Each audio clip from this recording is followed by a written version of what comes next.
स्वराज्याची पवित्र माती पुन्हा आमच्या मस्तकी लावण्याचे भाग्य आम्हास लाभले ही आई जगदंबेची कृपा। जाधवांची कन्या भोसलेंची सून, जाधवांची कन्या भोसलेंची सून, शिवबांची माता, भाग्य कोणते अजून, भाग्य कोणते अजून। हिंदवी स्वराज्याची पताका नभी अभिमानाने डोलते, लक्ष देऊ नाही का मी जिजाऊ बोलते, मी जिजाऊ बोलते। होय मीच ती जिने उघड्या डोळ्यांनी स्वराज्याचे स्वप्न पाहिले, होय मीच ती शिवबांची माता, होय मीच ती जाधव घराण्याची लेक व भोसले घराण्याची सून। एक काळ असा होता मावळ्यानो, या महाराष्ट्राच्या मातीत अनेक परकीय सत्ता धुमाकूळ घालत होत्या। अशा काळात आमचा जन्म झाला। आमच्या जन्मवेळी आई म्हाळसाराणी व वडील लखुजीराव जाधव खूप खुश झाले। सर्वत्र आनंदाला उधाण आले। दारादारामध्ये रांगोळी काढल्या गेल्या, तोरण लावली गेली।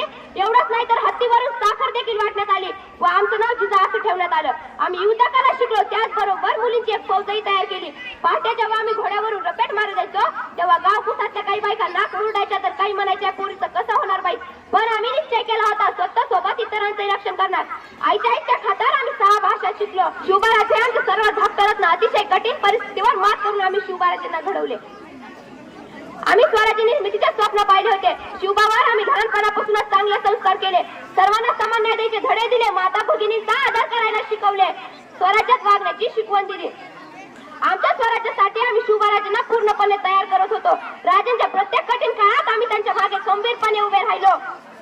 शिवबाराजे तेव्हा मोठमोठ्या मोहिमेवर जात तेव्हा आम्ही स्वराज्य कारभाराकडे लक्ष देवत रयतेचे राज्य स्वराज्य निर्माण करण्यात शिवबा यशस्वी झाले। आम्ही धन्य झालो होतो। आम्हाला जन्माचे सार्थक झाल्याचे समाधान मिळाले होते। आता आमचा कार्यकाळ संपत आला होता। शिवबाला स्वराज्याचा लाडका राजा झालेला पाहून आम्ही समाधान डोळे मिटून घेतले। ना वाकायचे ना झुकायचे, ना वाकायचे ना झुकायचे, अन्यायावर पलटून वार करायचे, सन्मानाने जगायचे आणि सन्मानानेच मरायचे। जय जिजाऊ, जय शिवराय।